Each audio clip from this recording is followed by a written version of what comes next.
After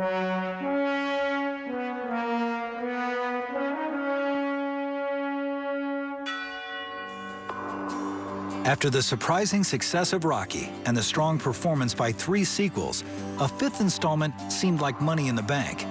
But by 1990, Sylvester Stallone wasn't exactly sure what to do with the character of Rocky.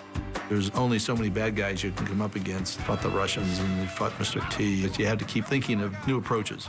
The audience itself wasn't sure it wanted to stick with this superhero boxer. Honestly, I think by 1990, audiences had just tired of Rocky. I mean, he'd been around for almost 15 years. Stallone and his hero were both facing tough odds at the start of Rocky V. Both were former champs, now well past their prime. The question became, was anyone still in their corner?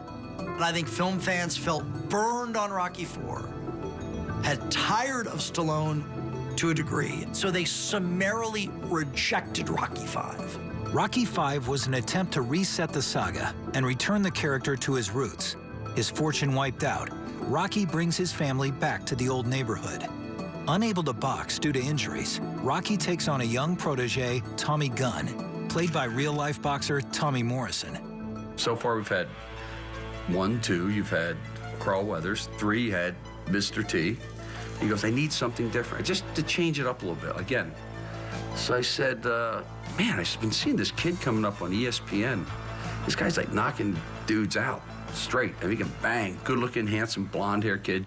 Tommy Gunn later turns against his mentor, and the two face off, not in a climactic boxing match, but in a vicious street brawl. I asked most people, the diehard Rocky fans, I go, why don't you like Rocky V? Because he didn't fight in it. There's a street fight. He didn't fight, you know, in the ring. That's what bothered a lot of people. He had fought in the ring 4 times. I thought this was a really good idea, fighting in the street. It was interesting, but I think it was anticlimactic compared to the other fights, and that was a mistake on my behalf. I thought it might have worked, but once I saw the fight, I went, no. There's a certain kind of pageantry. The fight wasn't the only experiment. In an effort to recall the grittiness and magic of the original, Stallone and the producers brought back the Oscar-winning director from the very first Rocky. He wanted to recapture lightning and ball, and he hired John Avildsen. Avildsen had gone on to direct the very popular Karate Kid trilogy, but was never able to reach the level of success he had with Rocky. Sly felt he just didn't want to work that hard. And so the natural guy to bring in was Avildsen. I think he just didn't want that much responsibility. I think he was very active at that point, making quite a few films, and didn't want to spend 9 months of his life in a post-production editing room trying to figure out how to put the pieces together. It's a different time, it's a different vibe. You know, everyone's older, and the movie just didn't work. It just didn't work, and it was very disappointing. Time. By the time you get to a 5th film and you have him mentoring another boxer and trying to ease Rocky, much less audiences, sort of out of the world, the superheroic world of Rocky 3 and 4, I think they had just tired of it. Director Avildsen believes the film ran into problems because of another issue.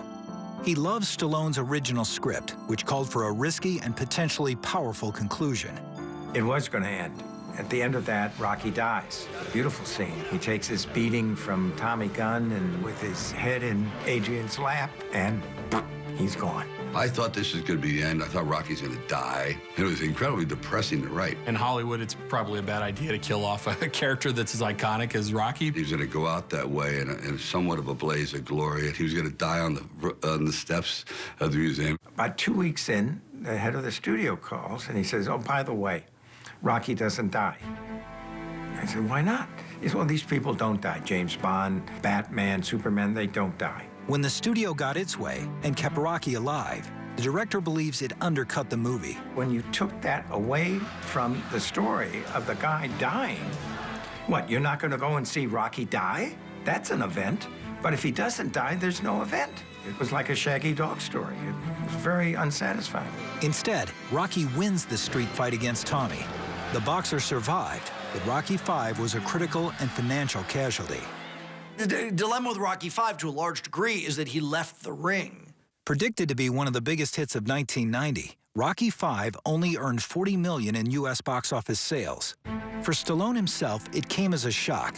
While his intent was to bring the Rocky character back to his roots, the actor was far from where he had been in 1975. I just don't think you can go backwards. Some felt Stallone was distracted during the filming. They wondered if he had lost his passion for the role. Sylvester wasn't a starving actor anymore. He had a line of people waiting to sell him things, do things for him, and it was hard to find the time to shoot the movie. So it wasn't the same thing. And I've always told him, I said, every time you direct your own thing, it always works. Every time you try to bring someone else in because you want to go out and play golf, it doesn't work. I kind of think he thought the fifth one was the end of it completely, you know? And so he really didn't give his heart like he gave the other pieces. Whatever the cause, for its creator, its hero, and its audience, Rocky V represented a low point. I don't think anyone's ever been disappointed in a Rocky movie, other maybe than Rocky V.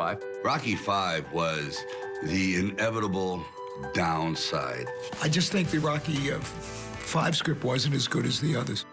I think some of those movies were made to get paid. Everybody grabbed for the money, and we all went our way with a couple of dollars. Clearly, like its hero, the franchise was not invincible. Given the critical and commercial failure of Rocky V, it looked as though the saga had come to an end.